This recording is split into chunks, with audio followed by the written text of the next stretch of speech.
Chris, we're handling the president's election. He'll go over the processes for that. Tournament voting will be handled by Johnson Vale. Awarding of tournaments by the CEO. Great. Then we'll get into committee forum, panel reports. If you're a committee chairman, I'm going to give you what I have for those that are going to give a verbal report. Those who aren't giving a verbal report, submit minutes and you'll get a copy of those minutes from the national office. Marketing, Roger Garcia. Communications, Stu Alderman. Equipment testing certification by Dick Coleman. Allied affiliated members, Mark Delson. Athlete Advisory Council, Aubrey Monroe. Special programs, one and only Andy Dewey. Playing world proposals, Gary Hansen. And Craig will come up and talk about the procedure for the territorial meetings. You'll break into your territorial meetings. Coming back to procedural code proposals, Don Dante, President-elect Dave Vine,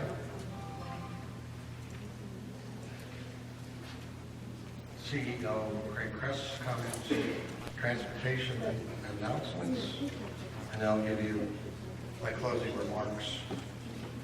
I promise it will be brief. And that's our meeting today. Any questions on any of that? Okay. All right, so gift shop announcements, if you've already ordered anything from the gift shop, please pick up your items by 6 p.m. today. Gift shop will not be open on Wednesday. Transportation announcements, the shuttle is not running today. For those departing on November 1st, ground transportation will be provided from the Omni Hotel to Oklahoma City Airport from 4 a.m. to 4:45 p.m. For transportation outside these scheduled times, arrangements must be made by you. Okay, I'm going to bring up Phil Gutierrez for our pledge. Phil?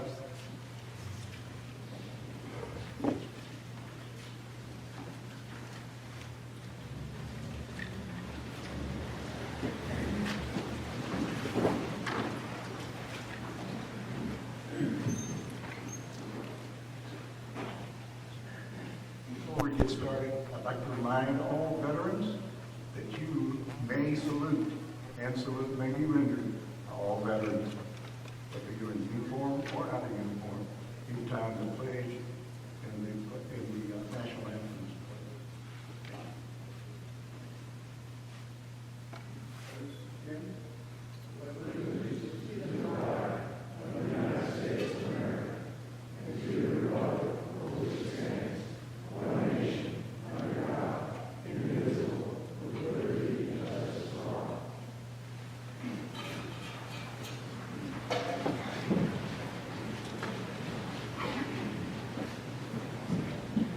Now you are welcome. Please join me in welcoming Ms. Sue Hobbett from the City Manager's Office of Oklahoma City.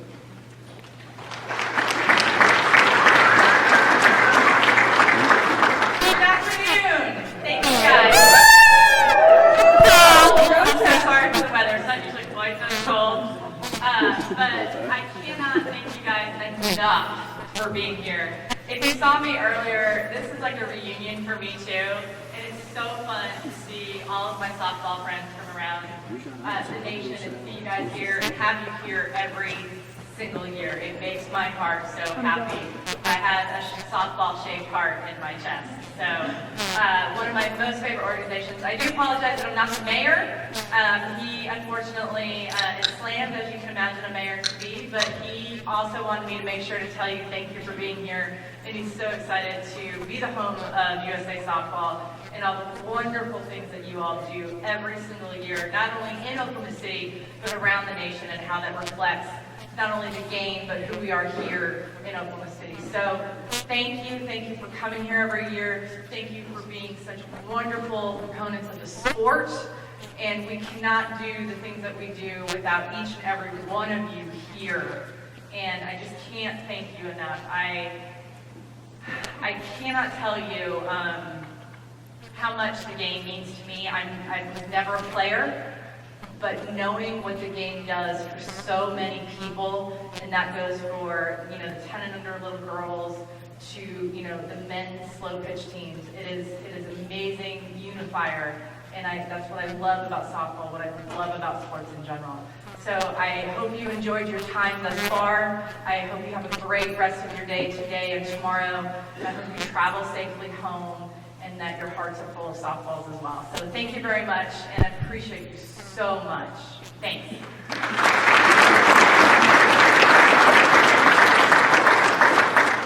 Thank you, Sue, and this organization is very appreciative of what the city of Oklahoma City has done to support our facilities and our efforts. So please pass that on to the mayor if you would. Okay. President-elect election. That's next on the agenda, right?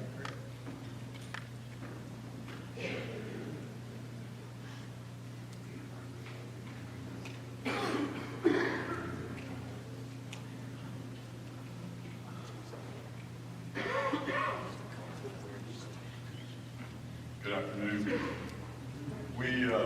The other day we met with the three candidates. We selected a speaking order for those candidates. They will have 5 minutes each to address the council. And then once they're done addressing the council, then I'll go over a few ground rules. We'll do some voting machine checks, make sure that they're working on some test questions and such. And then we'll have the election. Very pleased to have 3 candidates this year for this election. So we are, I believe in the speaking order of Dan Pepper, Roger Garcia, and Rodney Cobb. So at this time, if Mr. Fender would please come forward.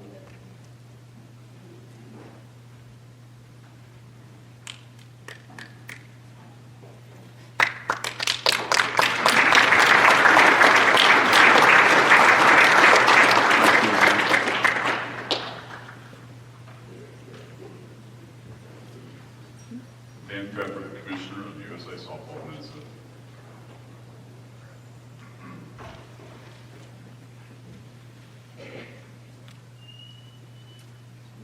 Got a couple of notes prepared on this, so I kind of keep it on the rails. But first of all, happy Halloween. One of my first acts as president-elect, if it does happen, will be to move council off Halloween so I can go celebrate with, or take my grandkids out for Halloween. So I humbly ask you, the council members, for your vote as president-elect. When I was appointed 12 years ago as the Commissioner of Minnesota, I just knew there were a couple of certainties for our organization in Minnesota and for USA Softball. That was to build a good team and to get technology because our customers demand it. Been fortunate over the years to be a technology manager for 19 years at Metropolitan Airports Commission in the state of Minnesota, Scott County, University of Nebraska, and Metropolitan Utilities District. Because of that background, I feel like I can bring a different perspective to the council, a business technology perspective, a way to do our business quicker, faster, with less hassles. It's difficult being a jail commissioner, and it's difficult to sign up for our game and to register. So what we need to do soon is build a better mousetrap and get the teams back from competing organizations playing with the best body of softball in the country and the world.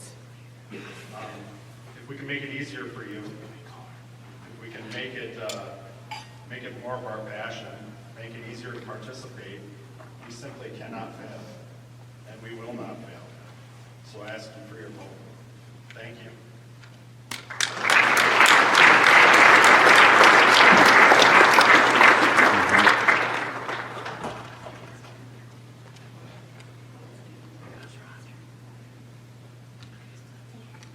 Roger Garcia.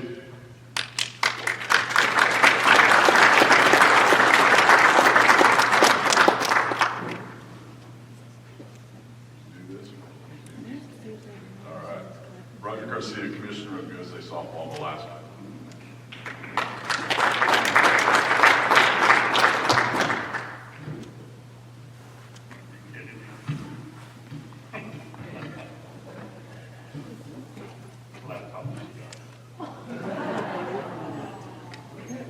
Yeah, so I'm Roger Garcia, USA Softball of Alaska Commissioner. I apologize yesterday for at the trade show, the koozies had my name spelled wrong on it. It should have said vote Roger, not Rodney. So I'll fix those later on. A little bit about myself. I'm been in softball for 50 years. Started off as a 10-year-old playing the game. Moved on, transitioned into high school, college, playing the game. Had a passion for the game, loved the game. I've been in the trenches with you. I moved on to be an umpire. I was pretty successful at that. I earned my elite, went on to WBSC certification. I became a JO commissioner. I strived as a JO commissioner for registrations, efficiency. In rural Alaska, I created opportunities with scholarships, looking for ways to enhance this game. I was fortunate enough to be appointed as Commissioner of Alaska, and for the past 10 years, have done nothing but try to promote this game. I have a passion for this. I love the sport, and I want to continue to give back to the sport. I firmly believe that our grassroots program needs support. We need to take our successes in tournaments such as the All-American Games and build on those. Find a consensus on what we can do with tournaments. We're all divided. I want to bring us back together. Like Dan, I have an IT background. I've done it for my military career. I've done it what I do now. I look for efficiencies. I told the JO committee, forum, I am nothing more than a data guy. I love data. I love taking data and analyzing it and finding ways that we can do things more efficiently and effectively. With that, I humbly and respectfully ask for your support as president of this association. Thank you.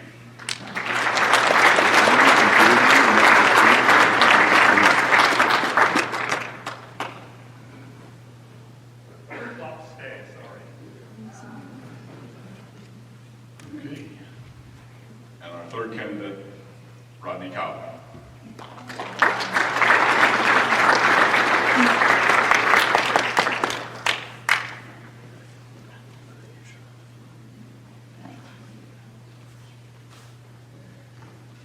Rodney Cobb, Commissioner for USA Softball of Texas. Good afternoon. The two before me came up with notes and a laptop. I came up with a cup of water in case I need it. So I am not, I don't have an IT background. I came from 40 years working for the city government and Parks and Recreation. So I consider myself a people person. I've dealt with people all my life. And so that's what this organization really is about. So I'm going to be real brief, and most of you have heard me in either a territory or a regional meeting. When I tried this a few years ago, I told you then that it's too hard to play our game. Well, you know what? 6 years later, it's still too hard to play our game. We've got to make our game simple, easy for our coaches, for our players, for our umpires. We've got to cut through the layers and get our product back on in their hands. And that sounds like it may be something simple, but it's really not. So to make it easier, I'm talking about we've got to get a registration program that's simple to use, easy to use. We've got to get a tournament program. We've got to work with Safe Sport. We're already making progress on that, and we want to continue doing that. So that's the biggest thing that I have. The second thing, and the final thing I'll talk about here really is, we've spent a year, or at least this past year, there's been a lot of division a lot of us against them. We've got to stop that. That's past, and we've got to move forward. There's not a better game in the world than what we have. We've got the best softball in the world, and I'm talking about in the United States and throughout the world. And there's nothing that we can't do as if this group would all just pull together and go one direction. If we do that, we can accomplish anything. So I would like your vote, and I respectfully ask for it because I'd like to be the one to lead us down the path and get us back and remain as the best organization in the country. Thank you.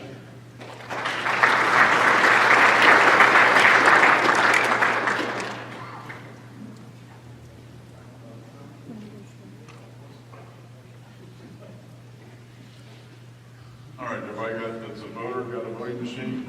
Get ready to do some practice test questions. Can we bring up a test question, please, first? I can tell. You forgot one. I guess you've got to put all of the above on there. That's not true. I'm not an anchovy guy or a pineapple guy on these. So everybody's got their button, and we're going to ask the first question. What's your favorite pizza topping? Would you please vote now?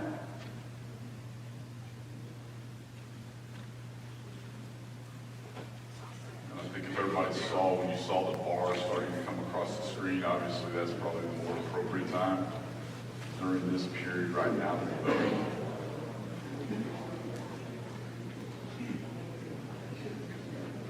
I think we might want to shorten that down if it's possible. That's what I mean. Speed the bar up. Sorry about that. Good job, Phil. I don't know if that's possible or not, but we'll find out.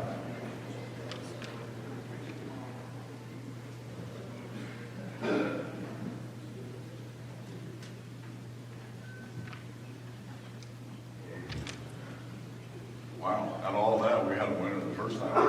7 + 1. So, obviously pepperoni. Is there a way that we can shorten or speed the bar up going across or shorten the time frame? Oh, really? I don't know if I like that or not, because the bar usually tells me. Otherwise, it'll be my fault if I tell them too soon. Okay, let's try another test question. You just had the one. Let's do it again then. Yeah, exactly.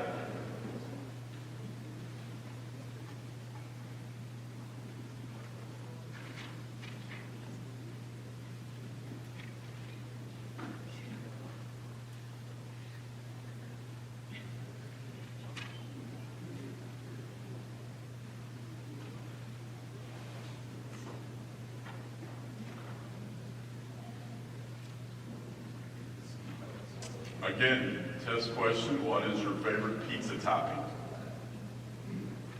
Please vote now.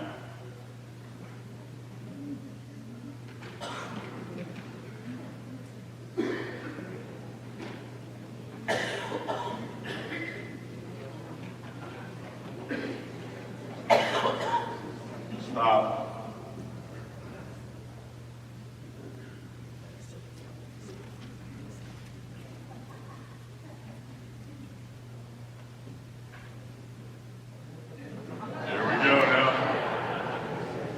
I asked a question, we got sausage spelled incorrectly there, so.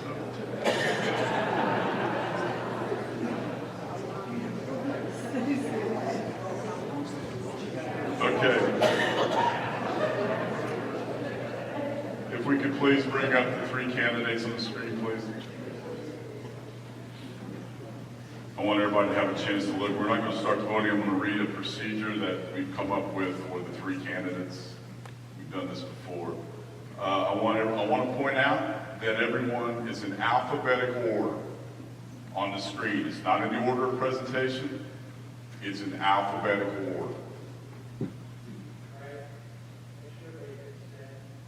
Okay. Okay. Is that correct? You have to hit send on that? Okay. Make sure you hit send. For President-elect voting, Council members, you have the opportunity to select from one of the three candidates in the first round. After the first round of voting, if a candidate has not received 50% plus one of the votes, then the candidate with the lowest total votes will be dropped from the race. Those two highest voting candidates will then face off with the highest total vote being named the president-elect. In the event there is a tie in the number of votes between the lowest total vote, then those two candidates will run off against each other. The candidate with the lowest vote at that time will be dropped. The winner will move on to face off against the candidate from the first round who received the highest number of votes. So in other words, we're not going to drop the two lowest. We would have a runoff between those for the next election. Are there any questions about that procedure? You know, if I didn't cover it, it would happen.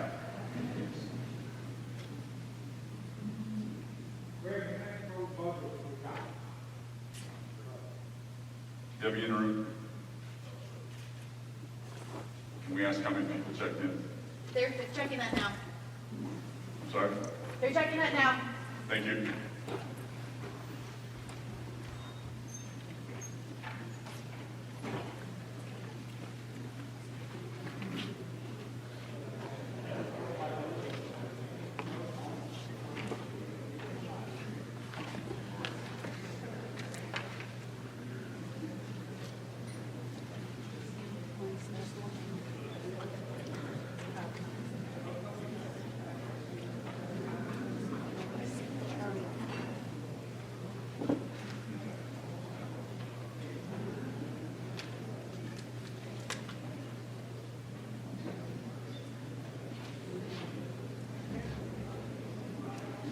Need sunglasses today. It wasn't as bright.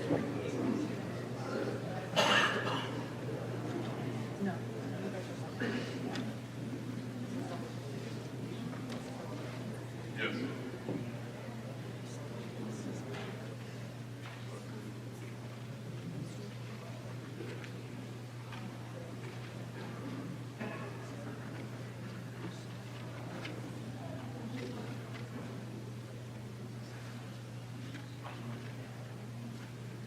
We have made a determination that for this vote, we are just going to wait out the full entire bar to go across.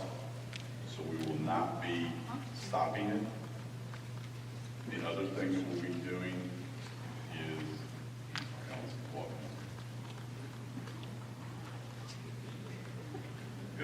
the other reminder, please, after you make your selection of 1, 2, or 3, to please hit send.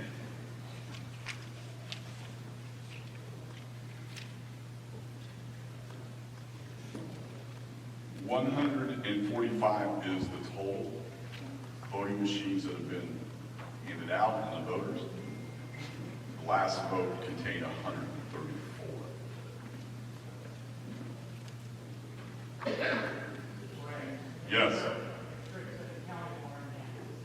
Okay, thank you, Dakota, because I've not looked at one of those machines. So once you press the number, hit send, make sure it says count.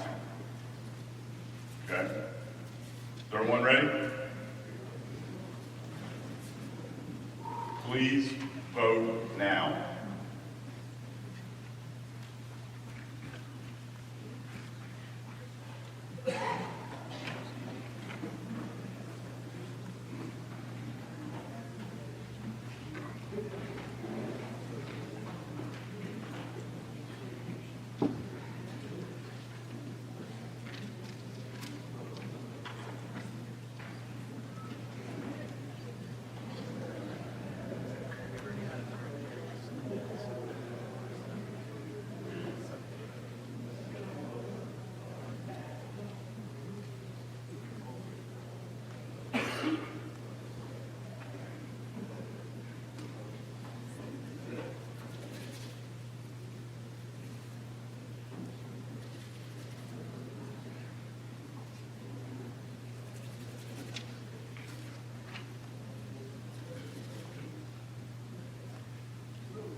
Where's O'Neill? I got a Chicago election.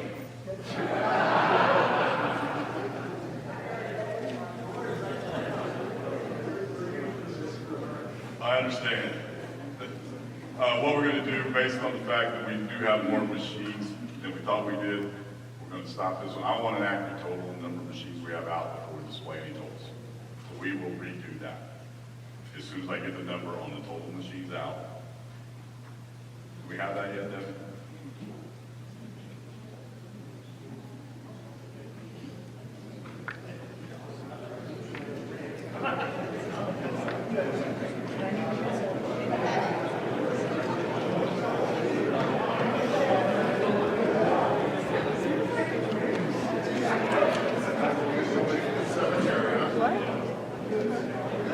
What do I think when 3 people walking in?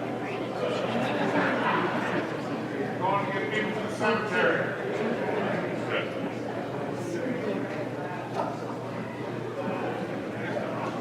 Based on a recount of the voting machines by 2 different people, they match 157, Mr. Dooley. 157 is the max. I'm sorry? Any other questions? Okay, we're going to please vote now.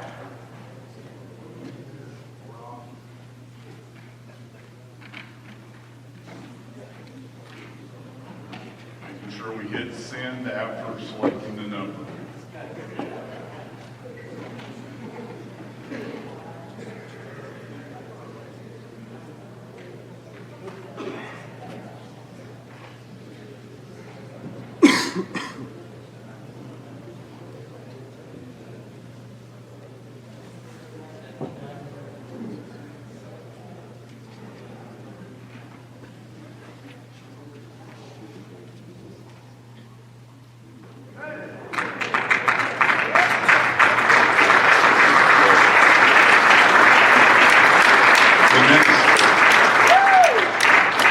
President-elect for USA Softball is Dan Pepper, Commissioner for the USA Softball Minnesota.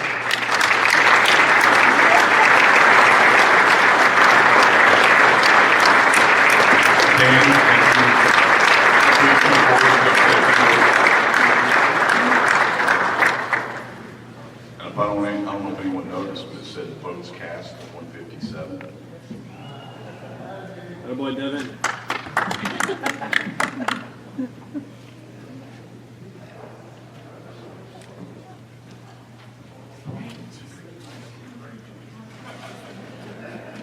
All right, the back row was having a lot of fun with that one. Something about some German software or something. So quickly, I gotta thank some people. First of all, you for trusting me to do this for you, to represent you. I want you to know that, I have some things that I'd like to implement, and I hope you get that chance. Hopefully people will listen and consider what I have to say, but, we got a bunch of new commissioners, and you kind of get sent out to the roles. I want you to know that you can call me, you can email me, you can ask me for ideas. If you just want to talk, get in touch with me. I got a lot of ideas, and I just want to make sure that you all get off on the right step. When I took over, I was left with nothing, and a commissioner that was still trying to run an association. We probably have 4 of those people now here trying to do that too. You're gonna need a lot of help, you're gonna need a lot of support, and I'm here to do that. I gotta thank the people at my office, Tom, Dallas, Jason, Juan, Brian, even though he isn't with us anymore, for supporting me and for saying, yeah, why the heck wouldn't you? You love it, it's all you talk about is softball.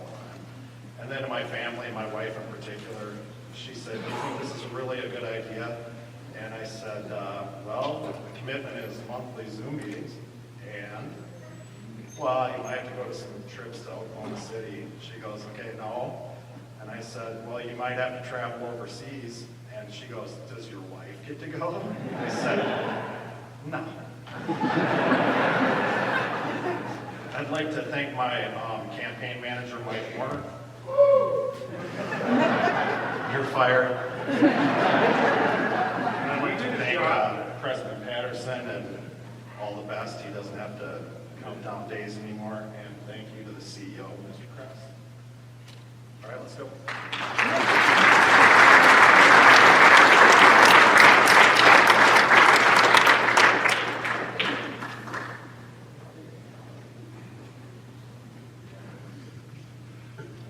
We'll move now into Mr. John McPhail coming up to do tournament voting.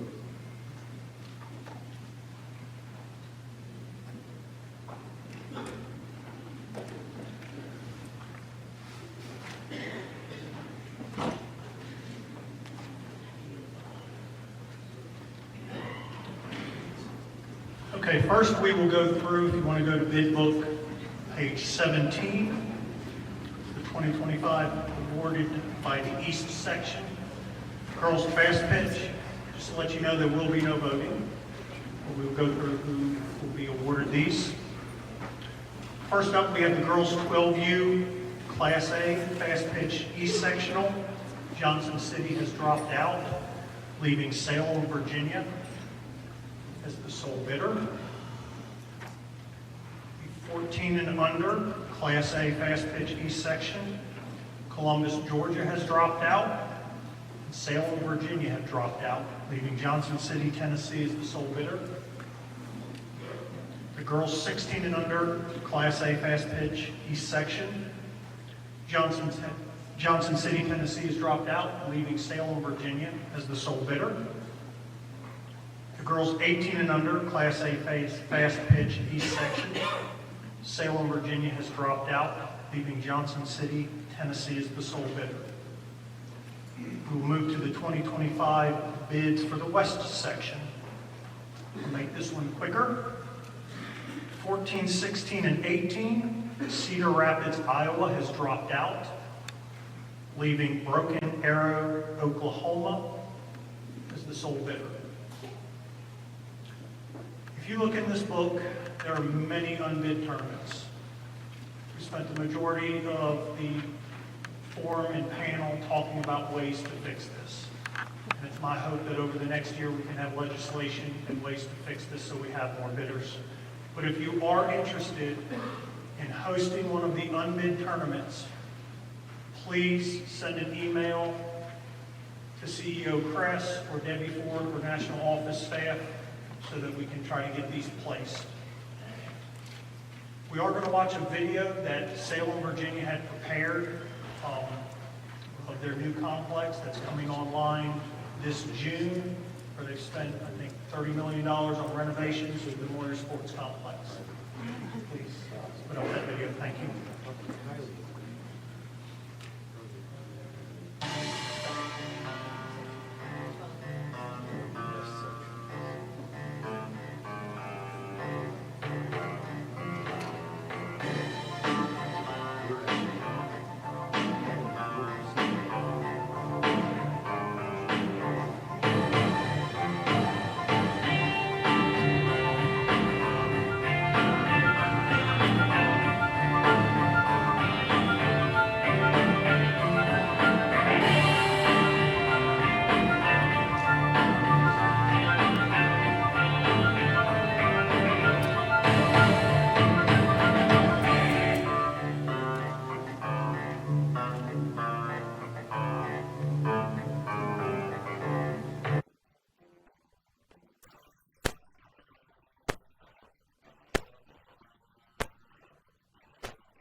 Thank you, Mr. McPhail. We go through some bids here that are awarded by the CEO. I want to thank Kylie at our office for making sure this bid book got put together. I think you know that we sent out an email because we wanted to make sure we had all the bids to the commissioners, making sure that we had everything in to help double check that, to make sure they were right, make sure everything was in there. So far, we found a couple, so I want to make sure we make that, even though we're not awarding those necessarily here. One of the corrections is a 2024 bid for the men's Class C, and yes, I'm looking for the page. It's page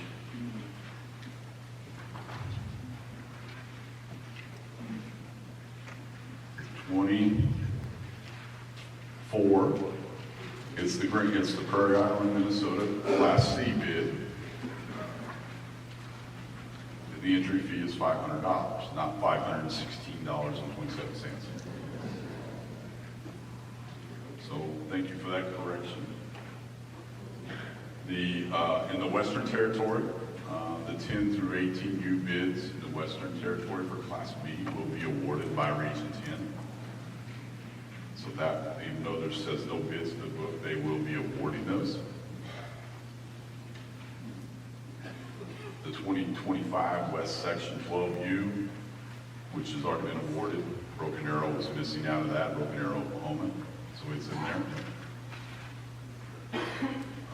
Another addition that we made, the 2024 men's 50 and 60 fast pitch for 2024 will happen in Rockford, Michigan, August the 2nd through the 5th. An additional bid for the Northern Territory that we talked about there for the men's D&E rec will be, for you guys to vote on, will be Topeka, Kansas. And the dates on that will be 8/29 through 9/1. I think I gave that to you earlier, just want to make sure. And then we've also received a bid from Salem for the women's recreation to be held in conjunction with their men's tournaments at Warrior Sports Complex. That's the additions that we have. As John McPhail said, we have a lot of tournaments on bid.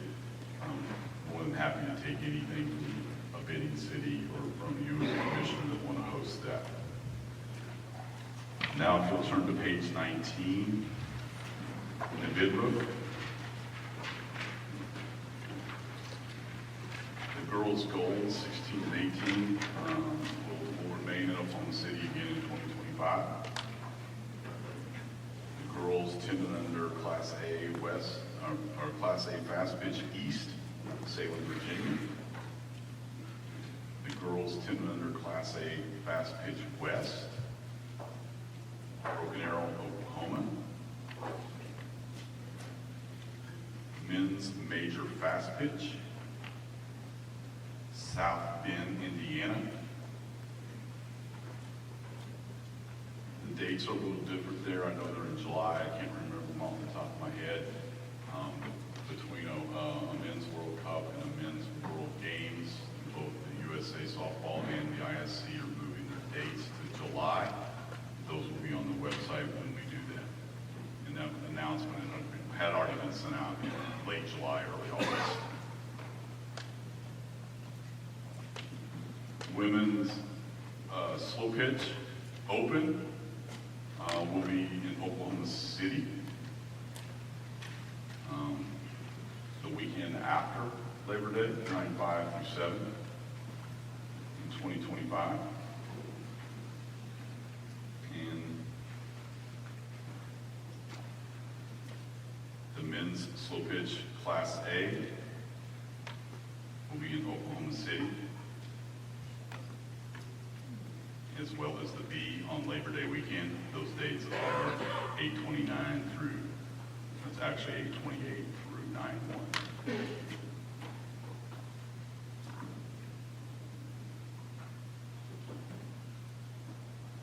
Okay. The women's open for 2024 will be in Oklahoma City the weekend after Labor Day this year in 2024. The men's Super and Double A will occur on the same weekend, and they will be located either in Minnesota or Oklahoma City. So we do know whether the dates on the event, and we will determine the location once I receive some more information from Commissioner Pepper. The men's senior for the East, obviously in Burlington, North Carolina. Any questions? As far as the men's C slow pitch goes, I'm not sure if there's been a decision made on the legislator yet, the legislation that was presented. So we'll wait on that before it's done. Any questions on 24 or 25 tournaments awarded by the CEO?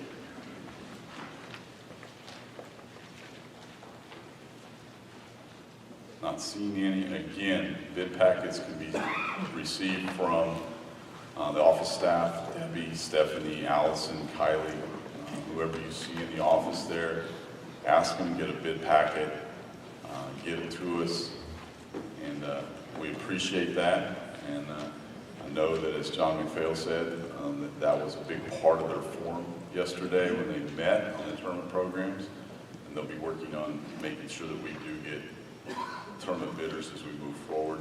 It'll be interesting to see how putting a lot of age groups together will work out going forward. Okay. If there's no other questions on the tournament awarding, then I'm going to bring back President Patterson for item 8 on the agenda, which is committee form and panel reports. Mr. Patterson.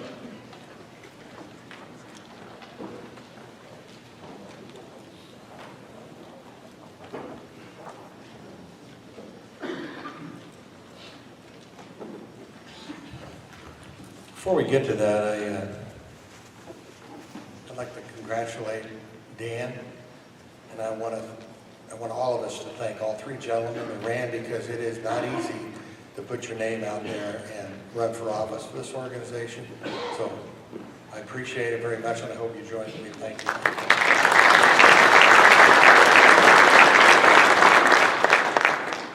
Okay, the first committee that's going to give us a report is marketing. Roger Garcia.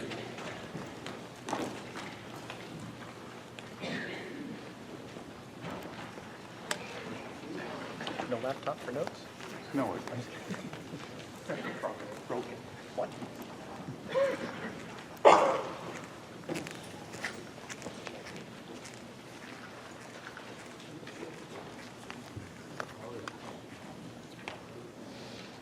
The marketing committee met.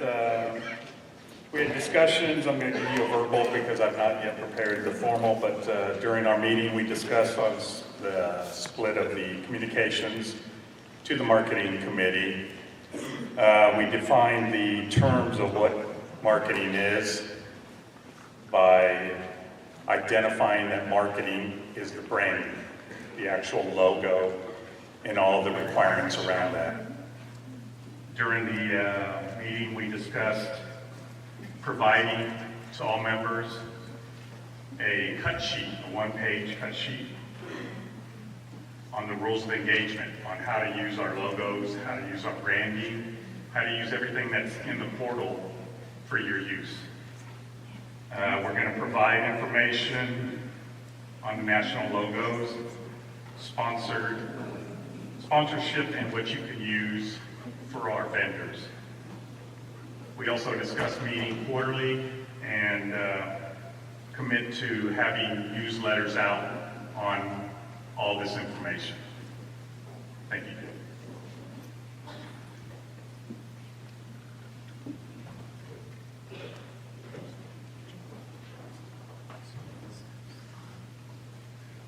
Next up, we're going to hear from Stu Alderman on the Communications Committee.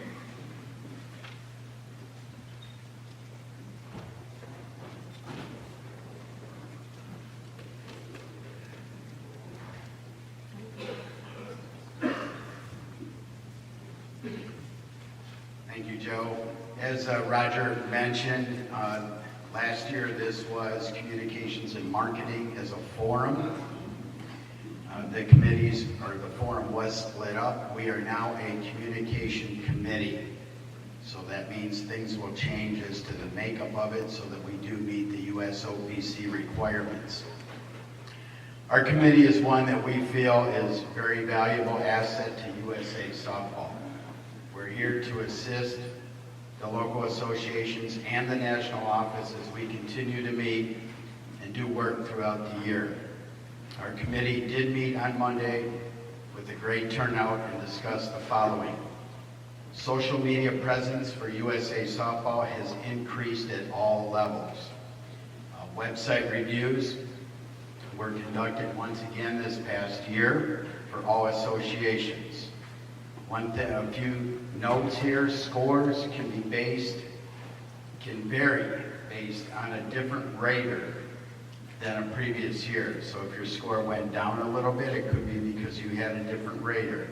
The biggest thing is that information may be visible to you as the webmaster, but as an outsider, our raters might not be able to find some of that same information as easy. Some of the key stats from this past year. We had 10 associations that had a failing score of 69 or less. We would like to eliminate that number and get it down to 0. On a positive note, though, more than 51% of the associations had a score of 90 or greater. That's 33 associations, and that's the highest that number has ever been. Some of the recommendations that came out of the committee, we did vote to continue with association website reviews. In 2024, you as commissioners, you will get an email from communications manager at the time in April.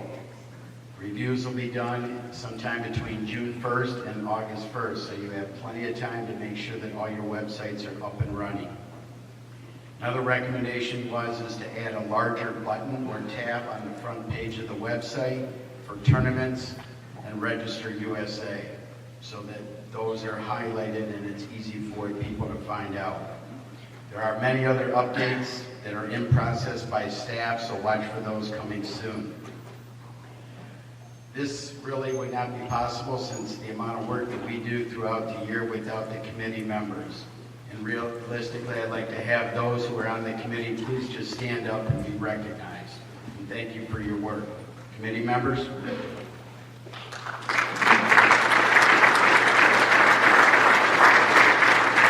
Special thanks to my vice chair, Darren Deistermeyers. We talk probably 3 times a week, and it's invaluable for all your help. Also, special thanks to Emily Moore from the National Office staff. Emily, where are you? The amount of work she has done between this and Hall of Fame, but thank you, Emily, for everything you've done. And there's one other person that we're missing here today who just left the National Office staff, but she did an awful lot of work leading up to this, and that was Morgan Palmer. Your work is greatly appreciated. We fully support that. Thank you.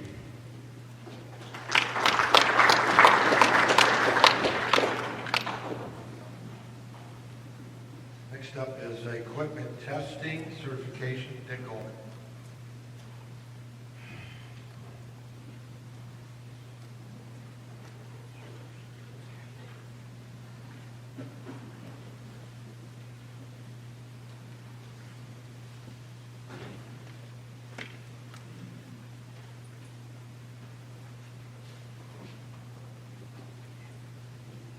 Thank you, Joe. Good afternoon, Council. A summary of this past year's work of the Equipment Committee and Washington State University Sports Science Lab has covered several different areas of the game related to equipment. Continued working with the manufacturers to advance and make new designs and products to meet our basic requirements of Rule 3, Section 1A. In the last couple of years, one of those particular areas is the potential development of the new common spec for the 12-inch fast-pitch ball between USA Softball, the National High School Federation, and the NCAA. That will now be in effect for the 2024 season. Dr. Smith in the WSU Sports Science Lab has been working to implement a new database to improve certification submissions for manufacturers and for certification approvals for USA Softball. This database should go live by the end of the year. The WSU Sports Science Lab now has access to an X-ray imaging center at WSU. It will allow the X-ray of bats as part of the policing process. This will allow the lab to easily and non-destructively determine if a bat has been illegally shaved, weighted, or painted. The process can also be used to verify manufacturer cosmetic changes in uniformity between production batches. The lab has also recently completed a 2-year study to develop novel tools to identify rolled bats. They are able to non-destructively determine if the outer shell of the bat has been rolled and observe unique damage signatures from ball impacts and from rolling. Indications are that bat rolling does not simulate the type of damage that can occur in play, contrary to claims of players. We continue to study reaction time for slow pitch, which measures the player's reaction time under game conditions. This work involves measuring several features that are difficult to observe during play. These include the perception of batted ball events, formulation of response and execution of that response. The study has used surface muscle activity sensors to monitor players during games to measure the reaction time of pitchers. The available response time is measured by using high-speed cameras. 10 field studies, including 4 border battles, have been completed. The data has been reduced, confirming a significant statistical sample. And we're waiting on a final report by year-end. We continue to work with the lab, manufacturers, and our legal department to adjust our test methods. This is to make sure we have bats in the field that meet our bat standard from the beginning to the end of life of all models. It is also extremely important that we continue to work with our manufacturer partners as we collectively search for new ideas to improve equipment for the game of softball. 2024 projects for the Equipment Committee and the WSU Sports Science Lab consist of radar flight scope ball tracking system for the fast pitch game, finalizing the reaction time study, bat performance test methodology, compliance testing on bats and balls, and update license agreements and testing agreements to include new test procedures and affidavit guidelines. We appreciate the work of Dr. Lloyd Smith from the WSU Sports Science Lab. We also want to recognize and thank the Equipment Committee members, and especially Kevin Ryan.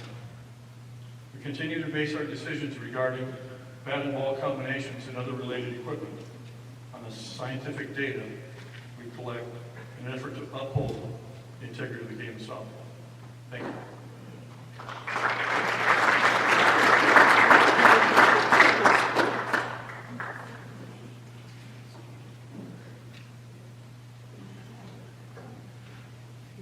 Thank you, Dick. Thanks for your work in that area. Next up is the Allied Affiliated Committee Chair, Mark Nelson.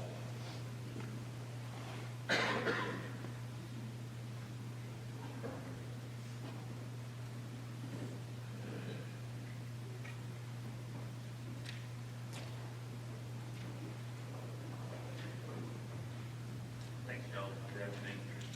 The Allied Affiliate Committee met on Sunday afternoon. It was a low turnout this year, probably the lowest one that I've seen since I've been here about 30 years. With only 12 members. Unfortunately, it's usually the same time as the JO, player rep, and umpire committees are met, and a lot of us are on those committees too.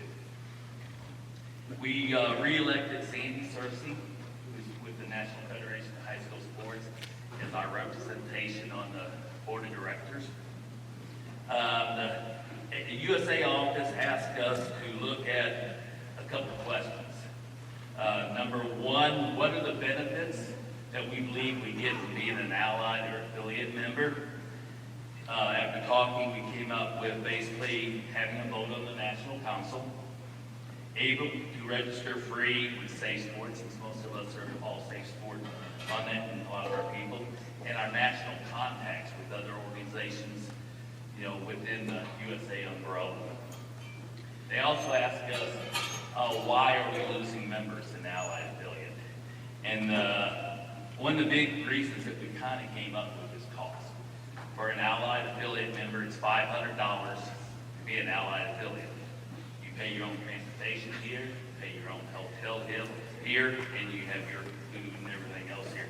So it's well over $1,000 for an Allied Affiliate to attend the National Council meetings. A lot of those organizations are not well off, so they think they can use their money elsewhere better than attending this. So that's what we came up with. It was a short meeting. I think it took about 25, 30 minutes, and that's about it. Thank you.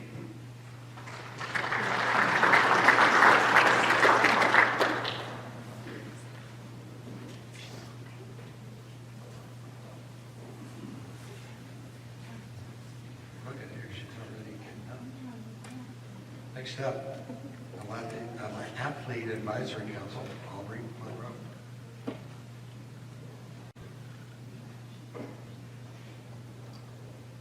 The AAC met Sunday night in a closed meeting.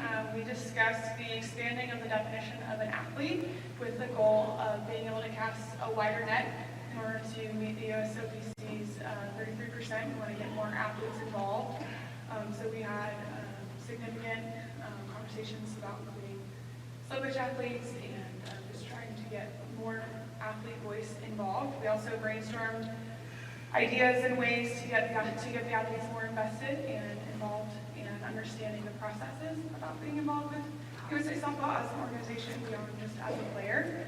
And we discussed ways to improve our communication, even just with all athlete alumni through different means. And we plan to meet again via Zoom in November to discuss some positions that can be filled to meet our 33%. For the USOPC, as well as we have some terms that are coming up for some of the athletes in certain positions. So we will be meeting again in November.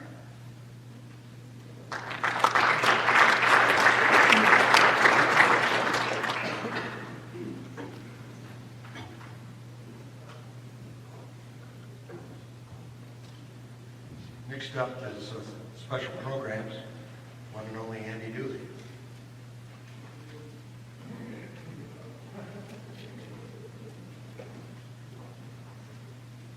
Following Andy, we'll be doing playing rules and proposals.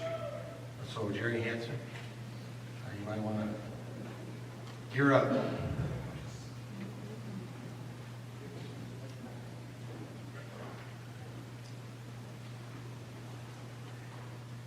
me see if I can get these eyes focused. First on the 50-50. If you haven't got tickets, cut it off at 3 o'clock. Joe or Craig one tells me when we withdraw. I don't want to give you time. We get bogged down with that. But if you haven't bought, go back. And I've been practicing on my sermon. So you don't want me talking too long.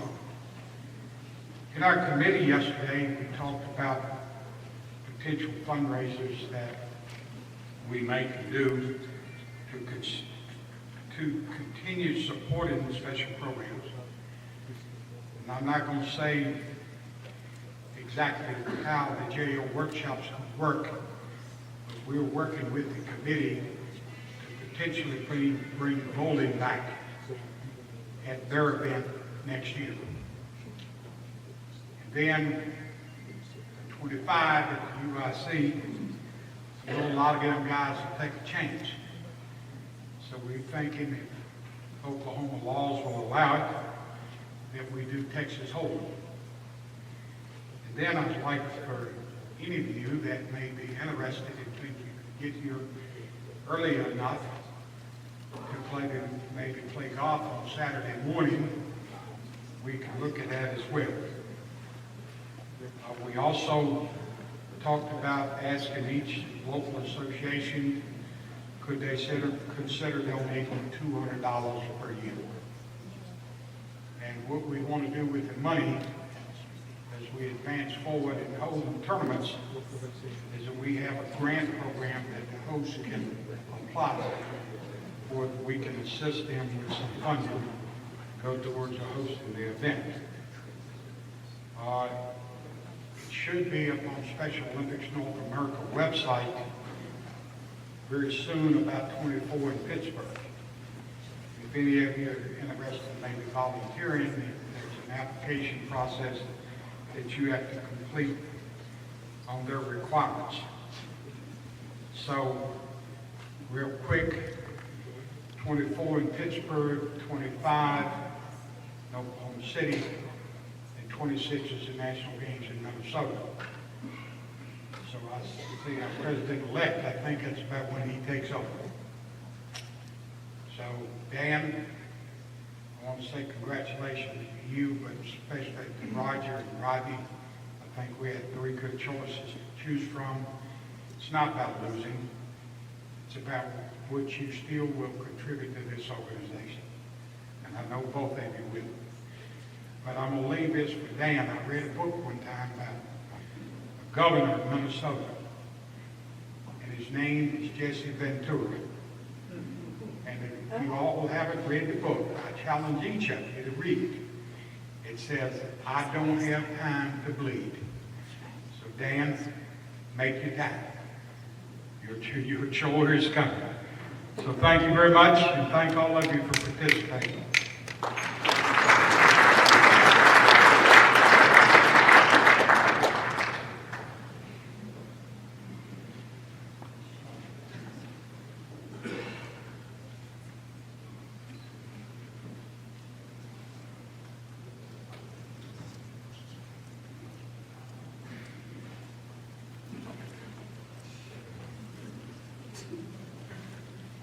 Good afternoon, everyone. I'm Rich Kress with USA Patriots Organization. What we do with our organization in going to events to raise money for our kids can't be done without the help of individuals across the country that host us. And two of the big people who have helped us along the way this year are in this room today. Mr. Andy Dooley with our kids camp. Without his help and the help of the Moose of Virginia, we wouldn't have been able to have the kids camp at James Madison be as successful as it was. And the other one is Roger Garcia from Alaska. So Roger, if you'll make your way up here, please. Roger hosted our team in Alaska, does it every other year.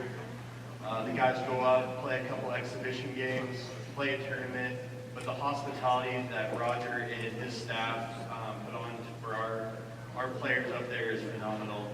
They get to go fishing and see the wilderness of Alaska.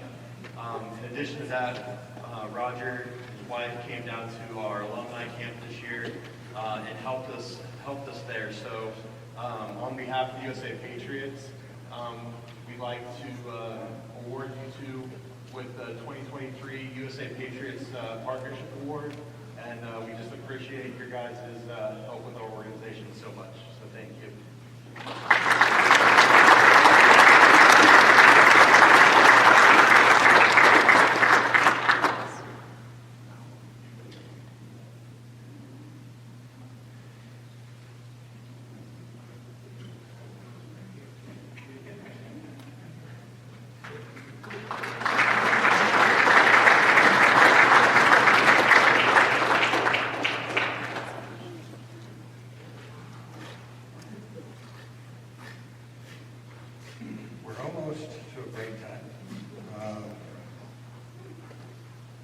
Jerry Hansen will be right up to go over your playing rules. And then Craig will walk you through the process of the territory meetings, and we'll bring you to the territory meetings.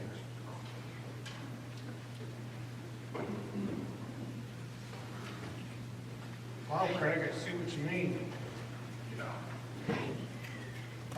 Planning Roads Committee, we met this morning, and believe it or not, 8 a.m.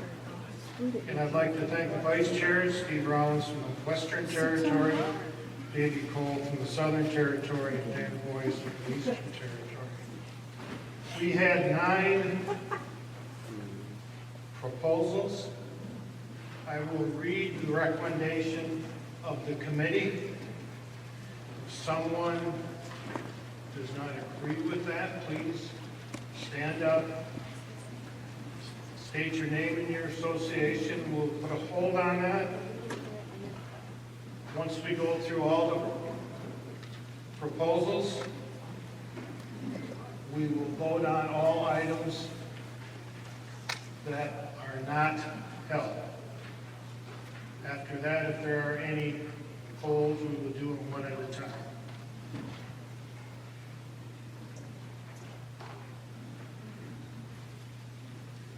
Item number 1, reject. Item number 2, approve as amended.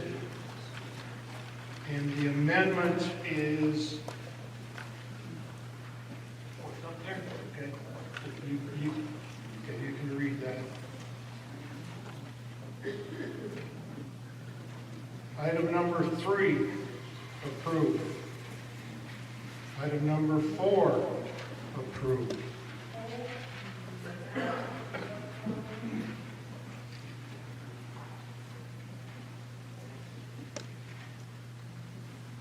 Item number 5, approve.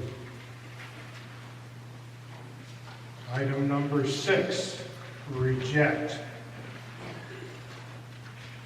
Item number 7, approve. Item number 8, approve as amended. Number 9, approve. Are there any other holds other than the one on 4? Any other holds? Any other holds? I will accept the motion to approve all unheld items.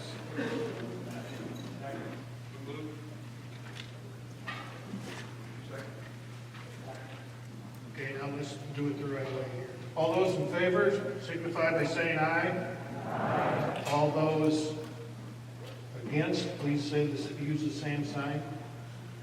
Thank you. Item number 4.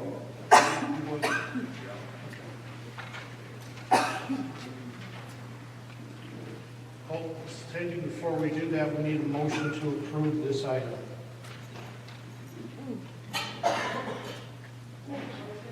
Second? Second. Now you're on. I'm not on the Planning Rules Committee, so didn't hear any discussion. I heard there wasn't really any discussion. I think this could be a good thing for the older girls. I think the younger girls at the 10 and 12 and under levels, I think it's going to cause confusion. And I know people say, well, they don't have to use it, and they don't, but they will. And so I just don't think it's good for the younger. I think 16, 18, I think we could start there, but I just don't think this is good for the younger levels, especially since it's across the board, A, B, C, everybody.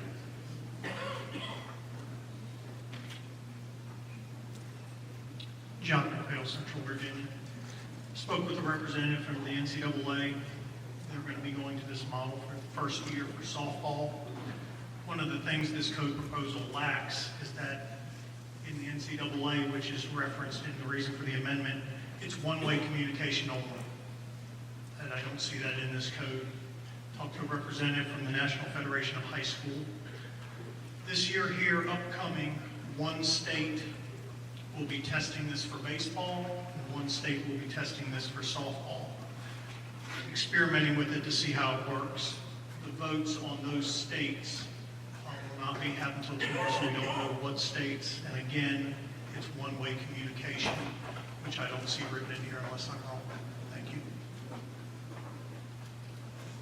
Anyone else?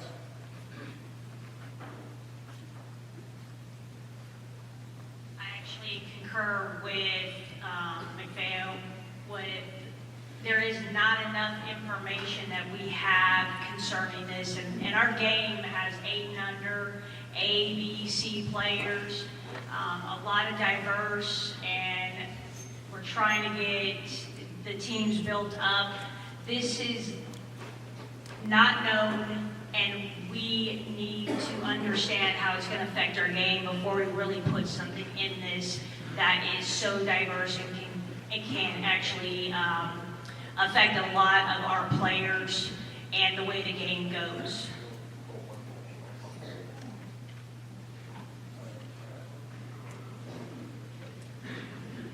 Just a comment, the JOs voted to reject this item.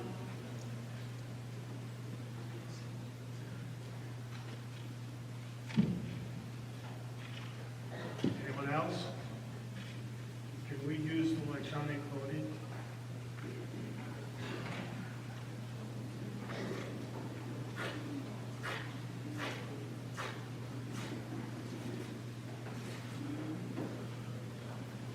Okay, you see it on the screen? Please vote. Once we get to Barb. Requires 60%.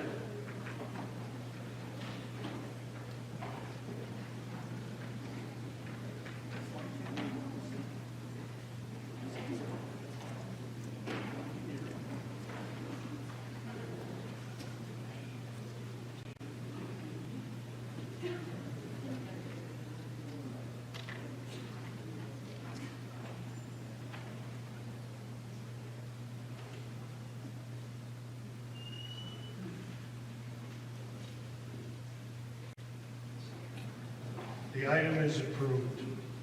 Thank you very much. Oh, I'm sorry, I was reading it the wrong way. The item is rejected. Please pardon me for that. Thank you, that concludes our...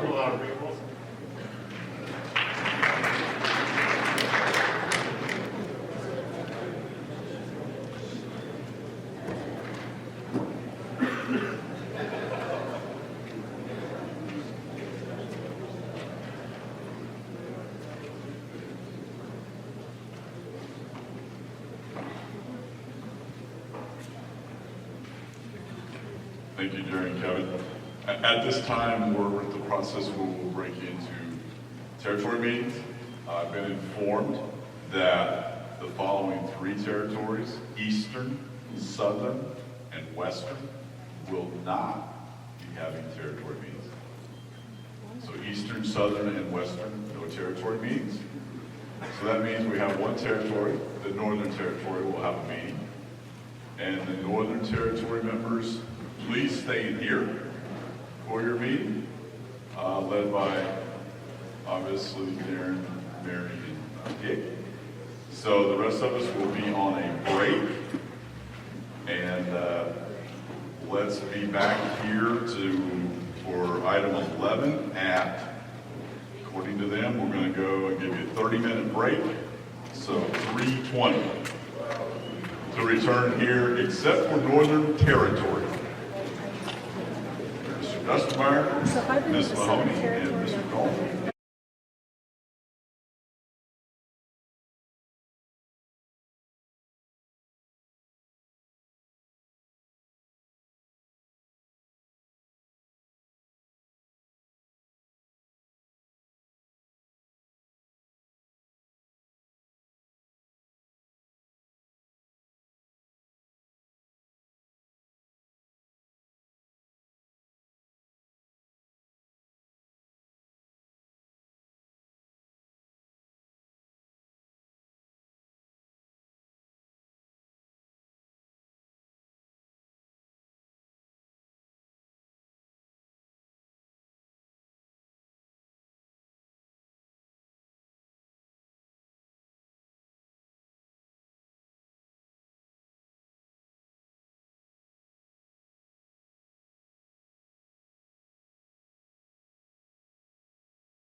Okay, folks, if we can come to order, I appreciate it.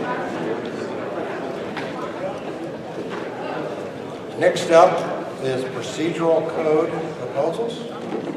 Mr. Don Dante.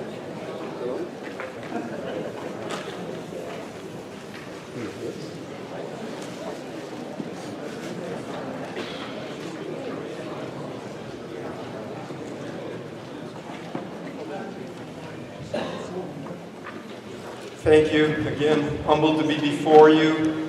One of the last pieces of business. Love to thank my co-chairs, Mary Mahoney, Chris Drum, James Villarreal, all the staff that helped me put this together. Great job. They've done a great job all week. So without further ado, we will go through the items. I will read them to you. If you would like to contest one of those, just please say hold, give me your name, and then we will approve the items as recommended by the committee, not held. Then we will deal with the items that were on hold. Again, it takes 60% to pass an item. Item number 1, accept. Item number 2, accept. Item number 3 was withdrawn. Item 4, accept. Item 5 was withdrawn. And the reason it was withdrawn, because now we have item 5A before you. Item 5A is to accept. Item 6 was withdrawn. Item 7 was accept. Item 8, reject. Item 9, accept.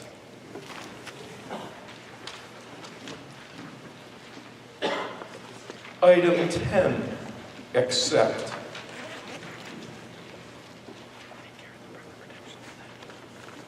Item 11, accept. Item number 12, accept. Item number 13, accept. Do I hear any holds on any of those recommendations? Hearing none? Need an item? 5A, hold.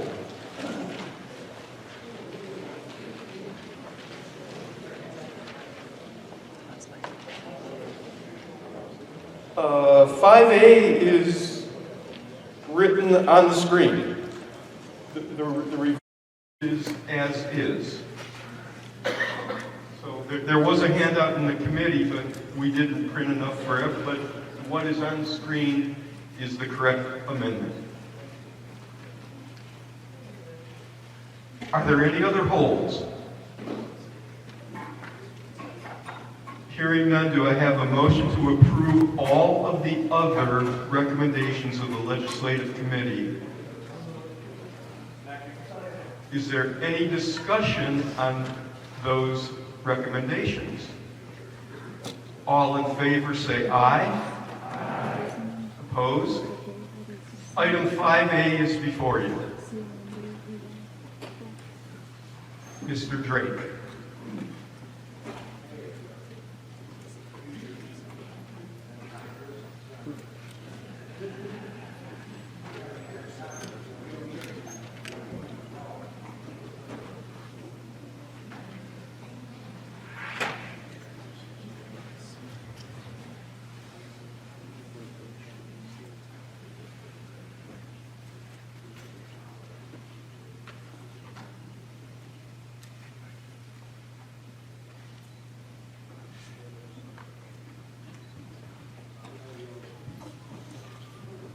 Chris?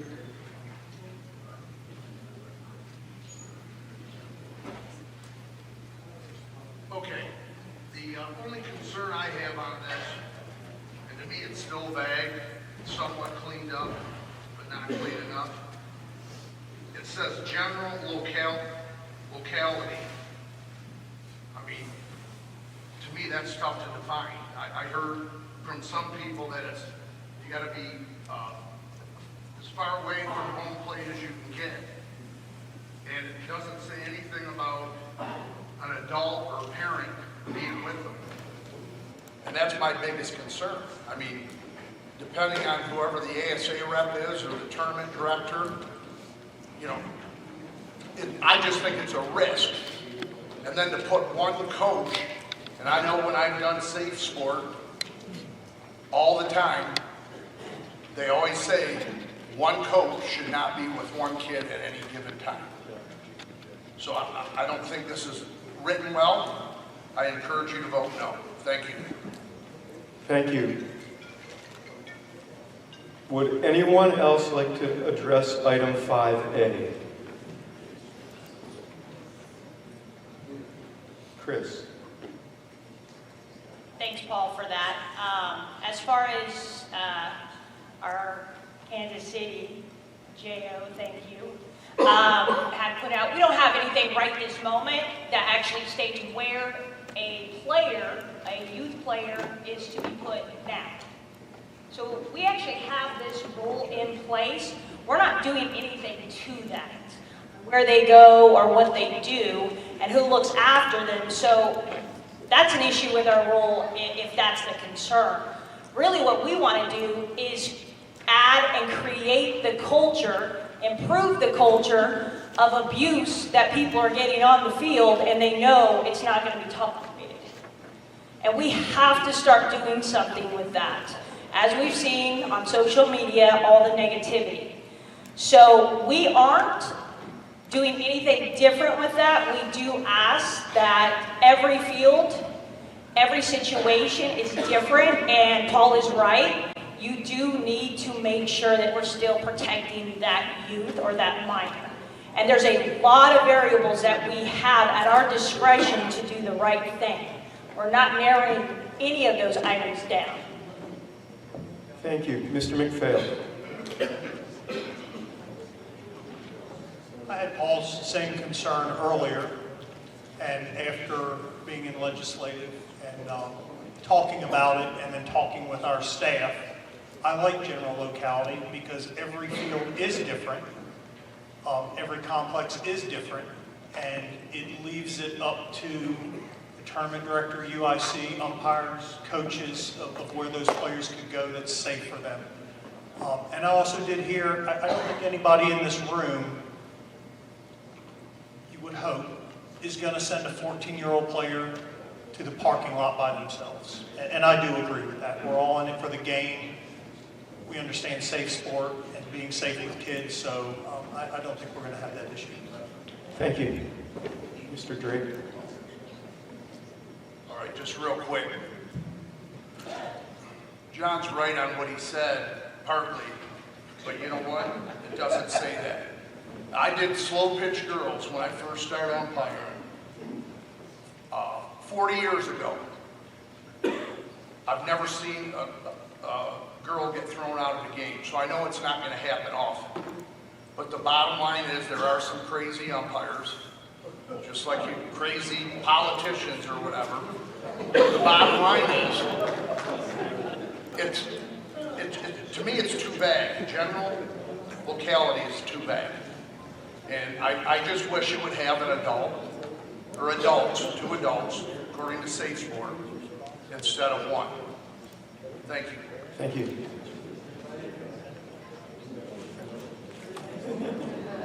We know that one works. Okay. So the way I look at it is that we are covered here. Whenever a team, whether their parent is there or not, that team personnel is responsible for those players. The tournament director at championship play is not responsible to watch those players at all times. So it's upon the coach, manager, assistant coach to take control of that player if they've been ejected. Thank you. Christy? As a tournament director, if this passes, which we have done it for years, if this passes, if you're concerned about that aspect, as a committee, get together, make a decision, should this happen, what your plan is going to be moving forward, should the player not have someone there to take care of them. And that way, we're all great tournament directors, we have covered any concerns we have, should this happen. Thank you. Is there any other discussion on the item?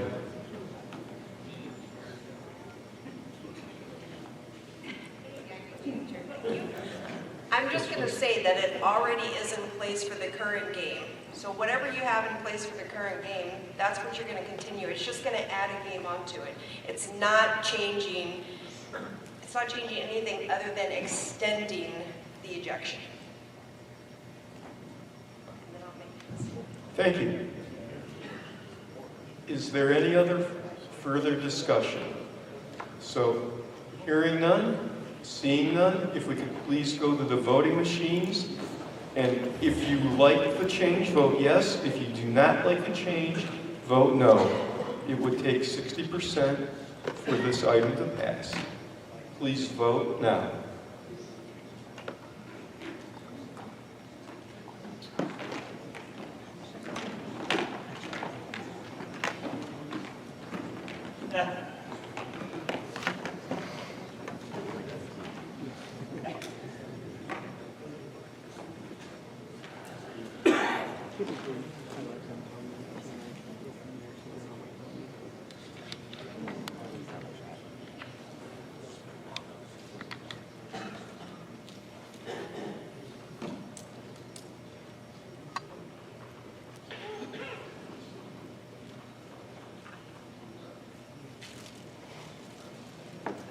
The item has passed. Thank you for your attention. Have a safe trip going home and see you next year.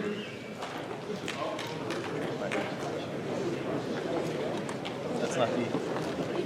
That's not the end.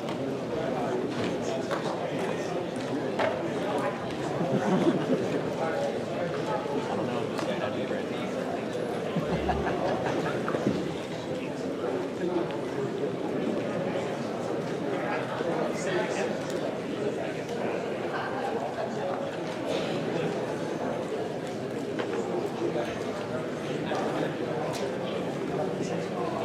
Next up is Dave Devine, your incoming president.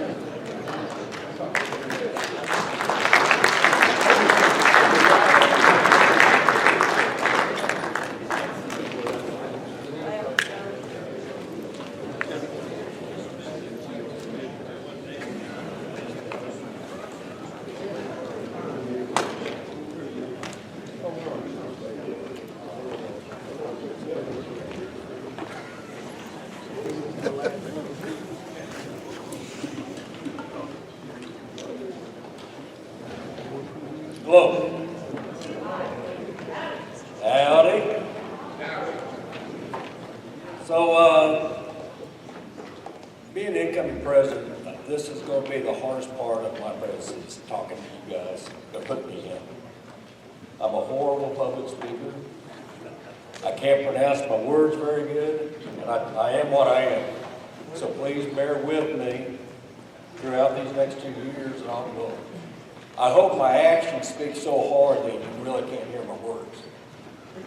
But this is the thrill of my life, I promise you. Some people might say, he says that too much. But I want to kind of tell you a short story how I got involved with ASA softball. When I first come to council meetings and so forth,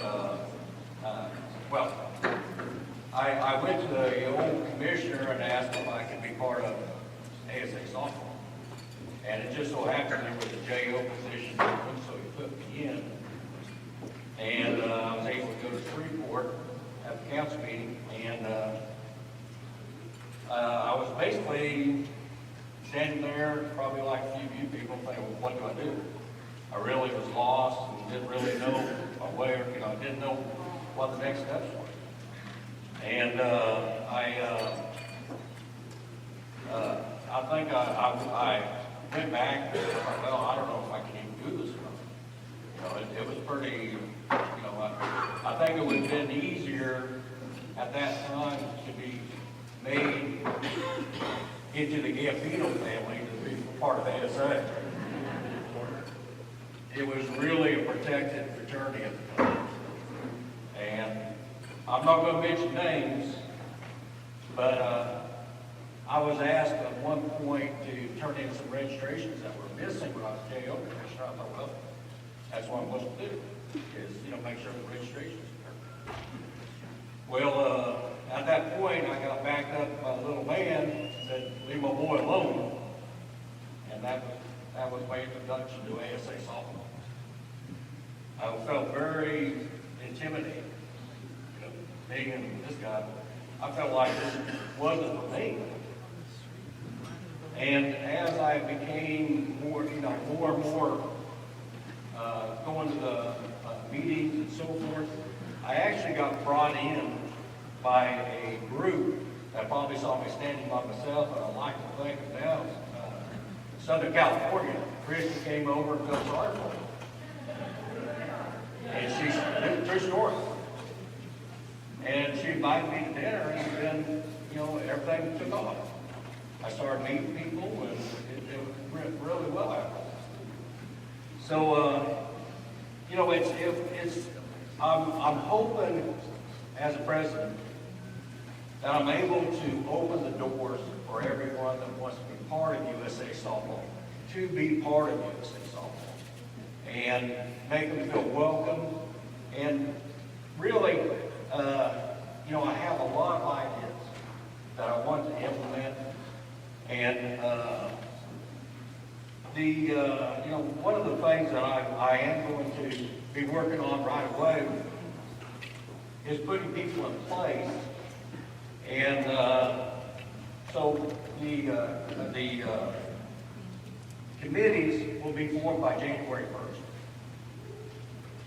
So, you know, I've heard a lot say, hey, you know, we'll have a meeting for 2 weeks or whatever to get prepared. That's the way they did in the past. You know, they formed the committees, but I'm going to form them fairly quick, and they're all going to be pretty much working committees throughout the year. And so my strength is to always put people in place that does the work and lets me know the good direction to go. So that's the way I always do things in my life, get people in front of me. And I want to recognize, well, of course, my whole staff, but one other special person, Lynette Strange. You see her with me all the time. She's my right-hand person. Lynette, please. I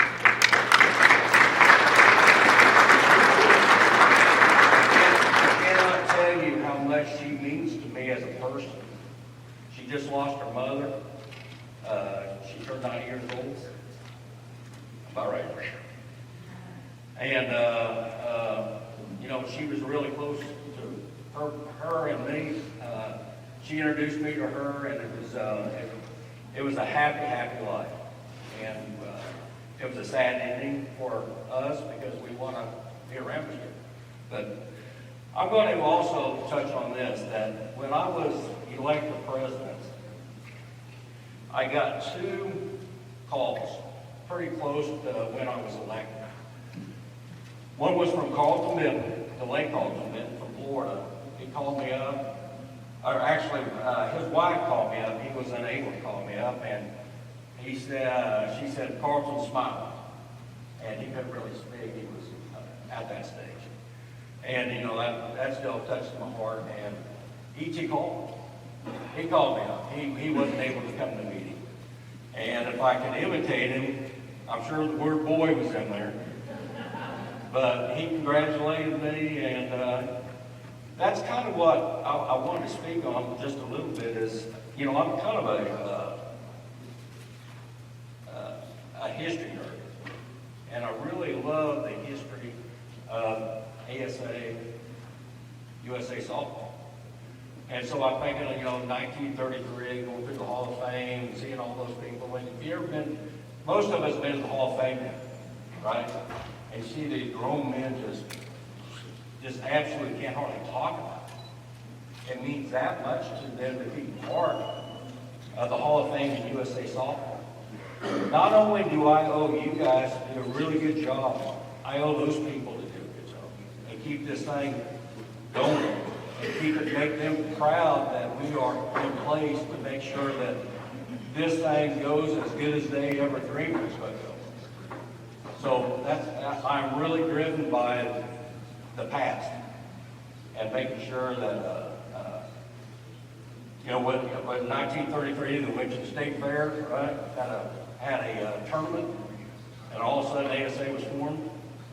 That was a long time ago. You think about that. My grandfather was 33. I'm 61 now. My dad wasn't even born yet, and he's late. He just passed away a few years ago. It just, that history is, it just makes me proud to think of all the people that have been part of this thing. And, when we go to the council meeting, of course, this is the commissioners, the associations and stuff like that, but we have a really good side to USA Softball, which is the national teams and our events. They are running smooth as ever. I don't know if you guys ever buy the streaming or whatever for watching our teams. There is nothing that doesn't make me more proud than watching those teams play. It's absolutely great. Whether it's a men's fast pitch, the co-ed slow pitch, or the men's slow pitch, and something like that, when they have USA on there, that's my team. That's your team. That's everybody's team, right? And we represent everybody in the USA. Think about that. That's weird. We get our own little rules in here. We're thinking we're just representing, 300 people maybe? It's everybody. Everybody out there is beginning on USA Softball to work. And it's humbling, thinking that, I got my 2 years, right? So I'm going to do everything I can I might be drained after these 2 years, but it's going to be fast and furious. I want you guys to see a lot of action from me, that this guy is making it happen. Moving and keeping it moving forward. And also I want to talk about the people that maybe is on the end of their careers here. You're always part of USA Softball. However, we need to keep passing it down to generations to bring new people in. Every year it's always been, hey, we need to get younger and stuff like that. I'm not going to say that because we have some great people still doing softball. We need new people. We need more and more new people. I'd like to see this room twice as full. It'd be wonderful to see more and more people liking USA Softball and making USA Softball happen. I'd be more nervous talking about it with all the people, but that's all right. I'll suffer. But Joe, thank you. I appreciate your service for 2 years. Board of Directors, get ready. It's going to be ugly for a while. Robert's Rules of Order, I hope somebody kind of helps me out there. Joe? Dan? Make sure you don't have make sure your phone plan is ready to go, because we're going to be communicating a lot. And Craig, I'm looking forward to it. Craig has been for the 2 years that I've been involved with the incoming president, Craig has been nothing wonderful to me. And I'm hoping that I'm able, through the board, to make your job easier. Appreciate it. Thank you.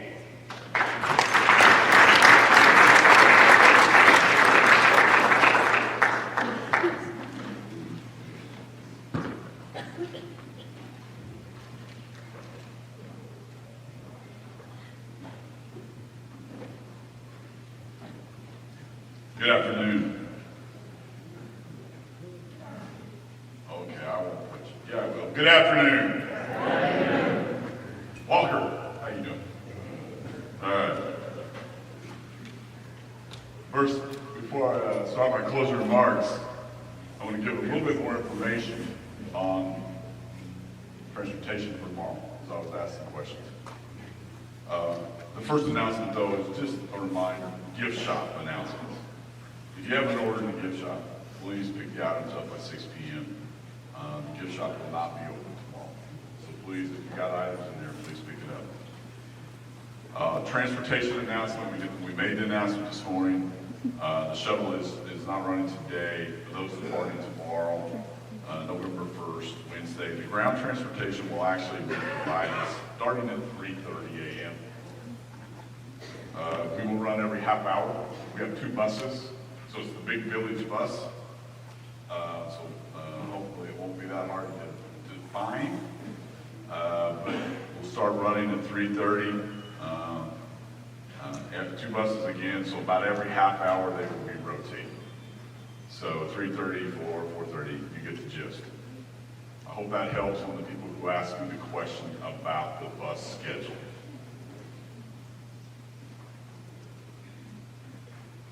It's been a short week, in my opinion.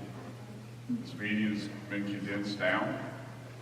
We have a couple of long days, obviously, when we work on Saturday with the committees that get started and the boards, going into the great function on Saturday night, the Hall of Fame event that continues to make improvements. It's been great all along, but in this day and age, you always have to take time to analyze and figure out how to make things better, and I think we've done that on the Hall of Fame committee. So, Stu, thank you for your leadership on that. Greatly appreciated. And then Sunday, long day to kick it off, get a lot of things done with a lot of meetings that we have between the open council session, into the regional meetings, into the territory meetings, then into each group meeting. From that standpoint, we'll continue to look and try to make it better for those groups that don't want to meet at the same time. We'll continue to review that and try to make it better. And then into Monday. Monday is another long day for us in the kind of early morning. Got a little, what I noticed this year, if anybody disagrees, please send me an email. I thought there was a law there on Monday mid-morning time frame. We might be able to change some stuff around, bring some more stuff potentially in there. And then we get into the Monday afternoon session. Thought those meetings were pretty full, pretty intense from that standpoint. Equipment testing will definitely get you a bigger room next year for all those people to come and see it. Because I know that room was a little bit small from walking around and taking a look at that. So we'll make some adjustments as we move forward there. And then obviously into the day, had some, law this morning after the 2 meetings, getting shorter and shorter on the number that we're getting. So maybe we'll start this session a little bit before lunch and get some of the business done before we break for the Great Wilson Lunch Awards. And congratulations to all the award winners today and the cities. Thank you very much for continuing to support our game of softball. As we close out, and Mr. Patterson will come up and have closing remarks. Don't anybody leave when I'm done. I got in trouble for that 2 years ago. So please don't leave when I'm done because Mr. Patterson is the one that will adjourn this meeting. Each and every year, we continue to try to do different things at the national office level in conjunction with you at the local association level. I know that this year, in our 90th anniversary, I'm very proud of what Communications put out about the 90th year. Each and every month, putting that information out and showing where our game is, where it started, the history of it. As Dave says, he's a big history buff. On through to where we are today. Spending more time and dedicating people to the grassroots level program from the communications aspect, working and building up our stadium event staff to be able to have more and more events at our stadium. That's not, and those same people aren't the ones trying to help out with the grassroots events that's going on out in the field as well. We'll continue to make improvements to that as we move along. And over the last 2 years, Mr. Patterson, working with you and the board of directors, it's been great. I've appreciated it. Each and every time we get a new president in, I know it's my job as the CEO to learn how to work with that person and to adapt to their style, doing in the board meetings what I'm asked to do, and I appreciate the opportunity to to be able to make changes in the way things have gone. Had a lot of conversations with Dave as we move forward. I'm looking forward to adapting to that change as well as we move through the board of directors meetings for the next 2 years. Thank you to you folks for what you do out in the field. I understand that we all may not understand what you do on the front lines. Some of us, not me, I've been on the front lines. Some of us, our staff, have not been on the front lines. That's just the nature of the game. More and more of these younger folks, they come to us extremely they're passionate about the sport, they're aggressive, they're young, they want to learn, they're well educated, and they have great ideas, but unfortunately they've not seen it in real life. So thank you for helping interject to them what it's really like for you and the challenges that you face in the field. I appreciate the great support and what we're going to get here when we're working through this safe sport. I know that we sent out the letter. Please get that to your representatives, your congresspeople, because as we move forward, I'm looking forward to having that opportunity going and testifying before the House Senate Committee, or the House Hearing Committee on, we think safe sport's great from a standpoint of protecting the athletes. There's some administrative issues with it that we need to enforce and rework, but it is the right program to protect our youth as we move forward. It's just a matter of having all those hundreds of thousands of young athletes who are not currently being protected by safe sport because it's only covering the NGBs at this point in time. So again, any information you want to give me on that, or any place that you've had contact with your representatives and any questions that they may have that you may think are unique to the situations, do not hesitate to forward them to me so that I'll be prepared when I'm doing that testimony. Because I've actually made a written testimony thus far, and I still will be asked questions verbally during the hearing process. But, you know, a key component to what we do each and every day are the individuals you've seen around here in the USA Softball stuff. The staff that works at USA Softball. As I've said many times, they're young, they're energetic, and they want to learn. If you would indulge me, would you please, I'm going to ask the staff to please stand. And I want to thank them for their time this week.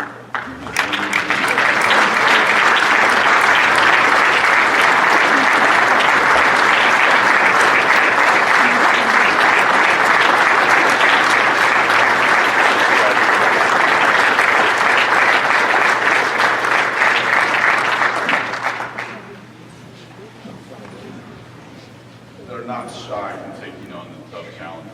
We've proven that with what we're going through and trying to make registration and tournament system work. We've shown that in going through our audit processes with the USOPC and Safe Sport. An amazing group of people that continue to get a lot of work done. And the stadium operation continues to get bigger from the standpoint of bringing on more and more events, not just necessarily totally softball events, as we're trying to do more and more things to help our bottom line, to help that budget that is the national organization budget that we work through every day from that standpoint. The committees that do the work, as Dave said, there's going to be more and more working committees. We've got some really great representation of what working committees look like and what we're going to do. So thank you to all the committee chairs out there and what you do. I look forward to continuing to work with you. In my closing remarks, prior to Mr. Patterson coming in, I want to say thank you to each and every one of you. It's totally an honor and a privilege to be the CEO of USA Softball. Never a dull day. Never a dull day when you walk in the office and getting to do what you want to do. I say it many times. If I want to accomplish anything on my list of to-dos, I have to get there before 8 o'clock. Because when other staff start showing up and the phone starts ringing, my priorities change because of what happened over the weekend, what happened last night, what's going on tomorrow. So those priorities do change. But it is an honor to go in each and every day. Lastly, I want to thank the city of Oklahoma City. what they've done for our organization. Yes, this group, you made the decision, our corporate officers made the decision to be in Oklahoma City, in this organization. But our city and their commitment to what we're doing here and continuing to do here has been amazing. And I want to say thank you, and any time that I get the opportunity to thank the citizens, I do such. But thank you very much again for the meeting. Thank you very much for the support throughout the year. I look forward to helping each and every one of you as we move forward over the next year. Mr. Patterson, is your vote.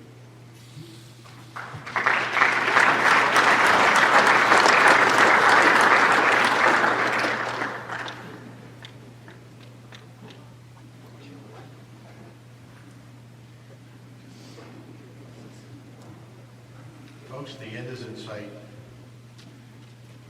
As we come to the end of this meeting, again, like Craig said, I want to thank all of you for a productive meeting. I've always viewed this organization as an extended family. People come in, people come out of the family. But at the end of the day, we're all focused on one thing, and that's to make our organization as good as it can be. Some people on it, I want to recognize. First of all, I've been your president for 2 years. It's flown by. The older you get, the faster time goes. This is how it is. If you are a new commissioner, and we've already had him stand at the commissioner meeting, if you've been appointed in the last 2 years, would you please stand?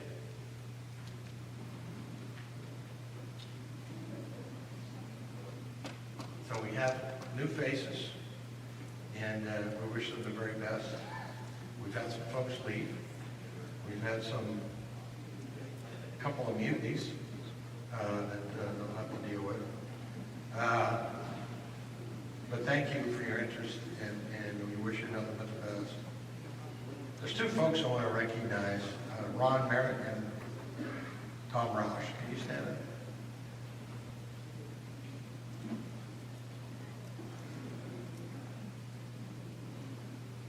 Where's Deborah? She's sitting with me. You stand up, Deborah. Where's Tom? There he is. Stand up, Tom. These two gentlemen are retiring, and they devote a lot of their time and efforts to our organization, and let's please recognize their contributions to the USA Soccer.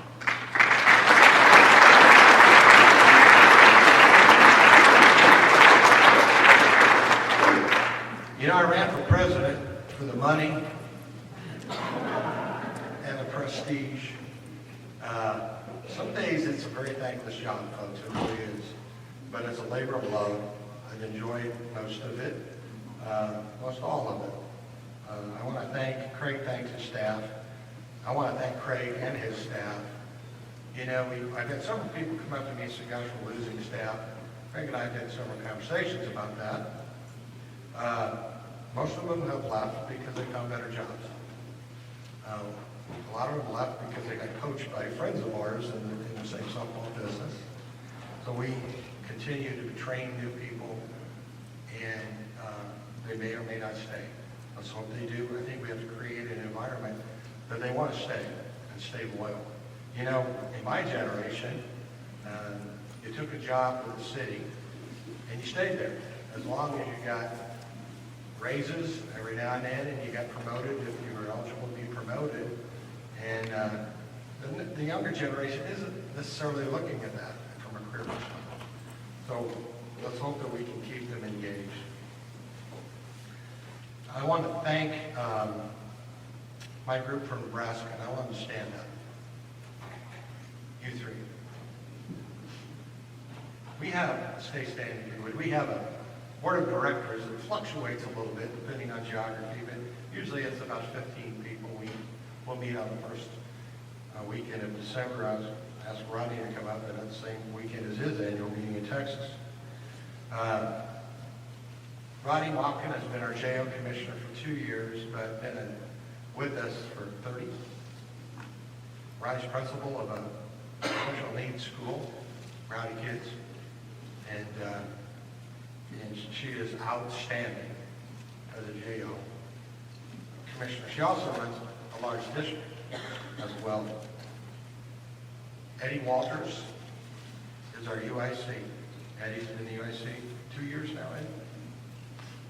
And we've increased our numbers, umpire numbers, and their competency under Eddie. And Eddie is an umpire himself, still works, and he works both slow and fast. The last guy in the end is our president. His name is Dwayne Ladwick, and he's been on our board for 40 years. Now, what I want to warn you about is Dwayne Ladwick is the sheriff of Polk County, Nebraska. Now, I think he's packing heat, but the good news is he's only got one bullet. You guys sit down. Yeah, Dwayne has only served on our board a little bit less than I have, which is about 42 years. I've been a member of this organization for a long, long time. I started, and I'll be brief, I started playing in 1973 with a bunch of guys that I played baseball with or hung out in our neighborhood. I started umpiring in 1974 and played, which is hard to do. You do that because you know the rules, and you might get a new umpire that doesn't know the rules. That's hard to keep your mouth shut. There's a special person.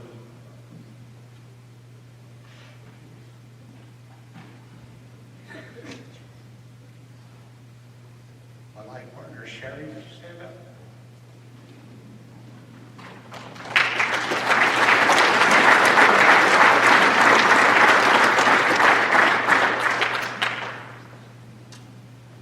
When I started umpiring in 74, she was my scorekeeper. When I played, she was always in the bleachers. And we were married 50 years this year.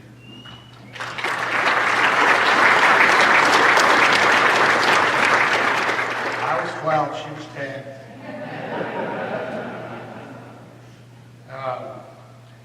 We umpired for Topeka Park and Rec Department, where I really got my start in sports administration.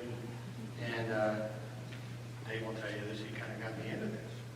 Dave Epperson, but I made $7 working by myself, slow pitch. Sherry was my scorekeeper, she made $3. We drug these bases to the ball field in an Army duffel bag, because if we left them there, they'd get stolen in Topeka. Right, Chuck? What, Chuck? Okay. Anyway, I want to challenge all of you commissioners, new and old, old and young, that you're going to be better, your organization's going to be better in 24 than it was in 23. Because if you're better, USA Softball's better. I want to thank you all for your support the last 2 years. God bless you. God bless USA Softball. And have a safe trip home. Thank you.